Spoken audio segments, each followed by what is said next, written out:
guys doing? I don't understand this from fans and stuff like that. They want a game. Like, what do you mean? Why are they so high? They're excited they won a fucking game. That's not like, why are the Thunder trying so hard? Because it's a game. You're supposed to try hard every fucking game. Like, it's one of my least favorite things. Why are they trying so hard?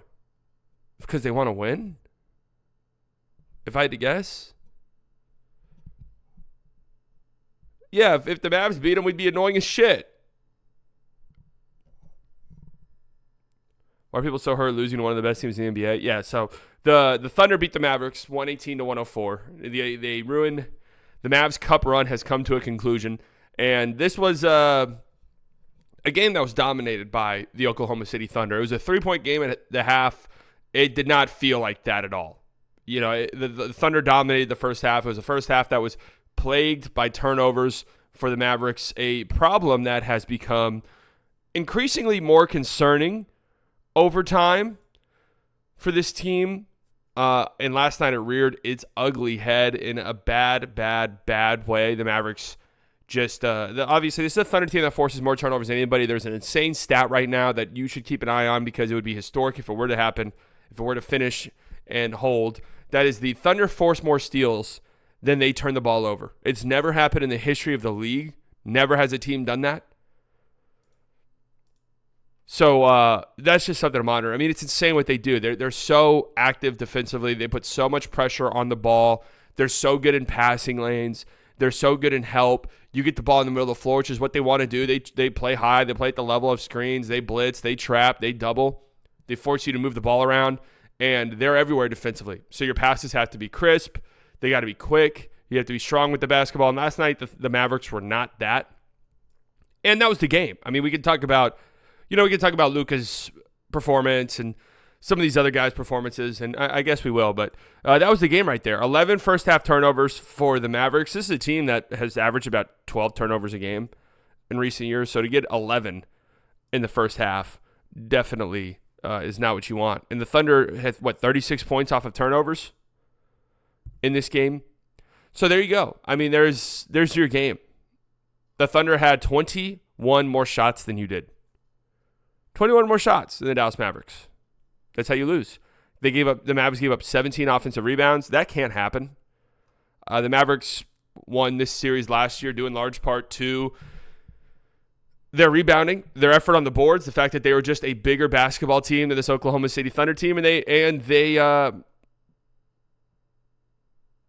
took advantage of that in the postseason. Last night was bad. Last night was pathetic. I thought the Mavericks' effort on the boards was. They weren't boxing out. They weren't hustling up the long rebounds. They were allowing the Thunder athletes to crash off the wings in the corner.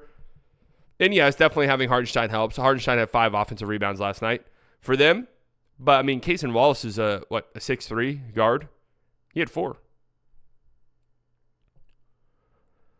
Lou Dort is a 6'4", 6'5" guard. He had 3. What's the excuse there?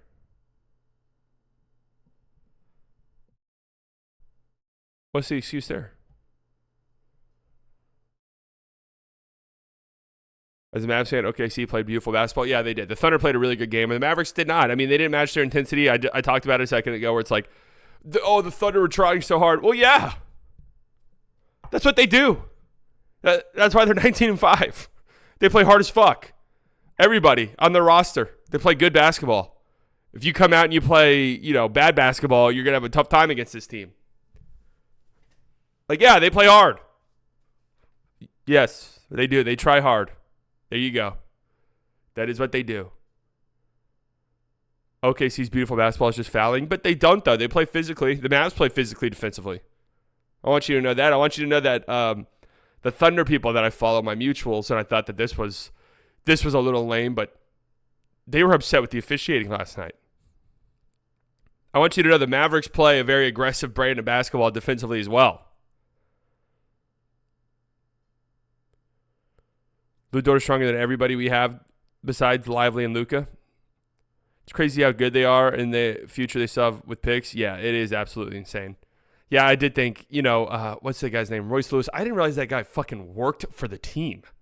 His Twitter timeline is crazy for somebody who works in the front office of a basketball team. Case Wallace is so damn good. I've watched him closely ever since we traded him for Lively. Had never heard of him before. Feels like other rookies don't have a huge role, but Wallace, what the heck? Yeah.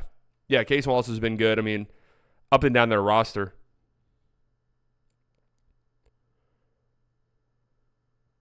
They could low-key rob Herb Jones with everything they have. So the problem here, and I say problem, it's not really a problem, but the thing about the Thunder is they don't, like, I was looking at them, Herb Jones trades or, like Cam Johnson trades. Their contract situation is weird. They don't have a lot of super tradable contracts, and I'm not saying they have bad contracts. I'm saying everybody's either making next to nothing financially or you have, like, good players. So it's hard to trade for non-stars at this point if you're them. It include trading like Lou Dort, basically. I think even then you'd have to include some.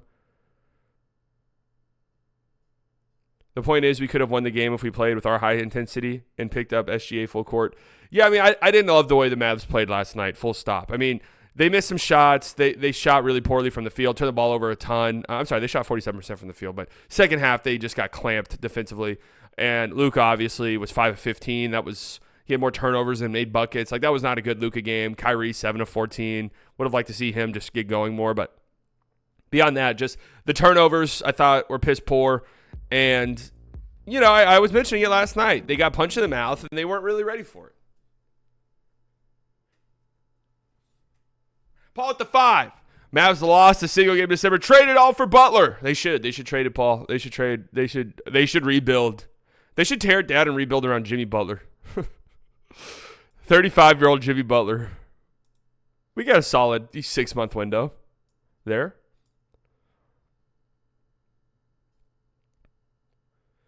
Was the physical game with the Mavs barely blowing their whistle for fouls and free throws? Yeah, I mean, I didn't think that the Mavs shot 12 more free throws than the Thunder. The Thunder give up a ton of free throws, so that's not that much of a surprise. I think they have the biggest free throw discrepancy in the league. I could be wrong there, but if it's not the biggest free throw discrepancy in the league, it's one of the biggest ones. But that's because they're smaller and they foul a bunch. They're physical. They got outplayed more by the score indicates, and I agree with that. This is a 14-point game, and it got down to 9, I think, at one point late, and it got kind of interesting. Would you even trade for Butler if the price was right? No. It got a little interesting there late. But, yeah, this score, the Thunder dominated this game. They put up 53s. They were on pace for 61. On pace for 62 threes attempted in the first half. They attempted 31 threes in the first half. Crazy. And a lot of them were clean looks. And Shai was 5 of 9 from 3. He had... What did he finish with in this one? Shai was incredible. 39 points on 15 of 23 from the field. I mean, he was unstoppable. You saw the differences. You saw, how the Mavericks, their stars, how Luka got defended by Lou Dort. Just basically bear hugged the entire time he was on the court by Lou Dort. And the Mavs, they played their single coverage on Shai Gilgeous-Alexander. I didn't think their help was anywhere near good enough for him. You really got to shrink the floor with Shai. You got to be ready in the gaps. You got to try. It's difficult, but you got to try to prevent him from getting to his spots, because once he's out of spots, it's pretty much go time. Like, he's going to get his shot, and you just have to pray he misses it. And last night he was not missing it. Man, he was incredible last night. Dallas plays Oklahoma twice in January, I think. So the thing that sucks about this Cup stuff for the Mavs is They were going to play the Thunder 3 times this season. They now played them 4 times. And 3 of those 4 times will be in Oklahoma City, which is one of the toughest places to win in the NBA. So that kind of sucks, scheduling-wise. Where it's like, great. Now we have to play one of the best teams in the league on the road 3 times this season. You already won there once, so... When Shai hits that low bump fadeaway from the sideline, free throw, it's automatic. Yeah, his little baseline jumper, it is absolutely automatic. And I didn't think the Mavs did a good enough job of stopping him. They didn't really double team him at all. And with the guys the Thunder have, it's kind of hard to double team and help off of guys. And when they did do that, you saw Isaiah Joe get loose for some threes. You saw Case Wallace shoot a bunch of wide open threes. You saw Lou Dort shoot a bunch of wide open threes. Some of those are shots that you'll live with. You know, they were cool with Lou Dort shooting threes. But Lou Dort's a 40% three-point shooter this year. And he went 3 of 7 last night. So did you see Twitter, the NBA execs voted on best front offices and the Mavs not on the list? Oh, well. Thunder played well. Mavs didn't. Surprised it was somewhat close. Yeah, I mean, the fact it was a three-point game at halftime was crazy. Like, you played a horrible basketball game and you were still theoretically in the game. I was shocked seeing the game plan of just leaving Caruso and Alex open. He didn't shoot well, too. Yeah, I mean, that's kind of what the Mavs did last year in the playoffs. Like, they left Chet open. They left Lou Dort open. And they were like, beat us. And those guys really didn't. That's how this Mavs team plays defense. You have guys defensively that aren't very good defensively, who can fall asleep off ball, who can, just fall asleep defensively and really kind of put your defense in rotation. So you kind of live with some guys shooting threes. Why do they OKC have 3 home games? So the Mavs were supposed to play the Thunder three times, 2 of them in OKC, 1 in Dallas. That's completely normal.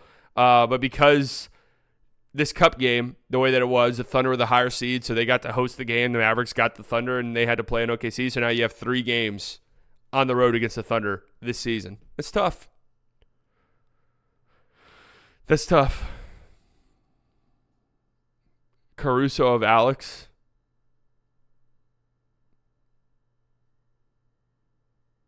I really don't think OKC had that many easy shots in the half court.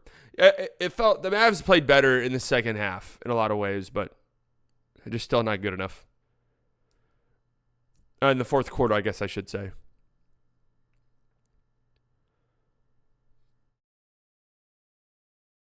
So a good win by the Thunder. They move on. They're the favorites to win the Cup, and honestly, I think in some ways this Mavs team is possibly the toughest team they could play.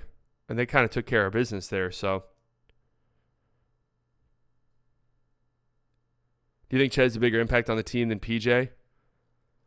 Well, Chet's better than PJ, but PJ is so important for this Mavericks team. You see it on the. I'm telling you guys, I say this all the time. You see it on the glass. It's not really what you would think of. The first thing you would think of when you think about PJ Washington, but you see it on the boards. PJ, he plays so physically on the glass, and the Mavs really need that. They really need that sometimes. And last night was one of those. They really missed that. But an impressive win nonetheless by the Oklahoma City Thunder, who are, they're good. They're good, folks. Stay tuned later today on the channel. That's all I'll say.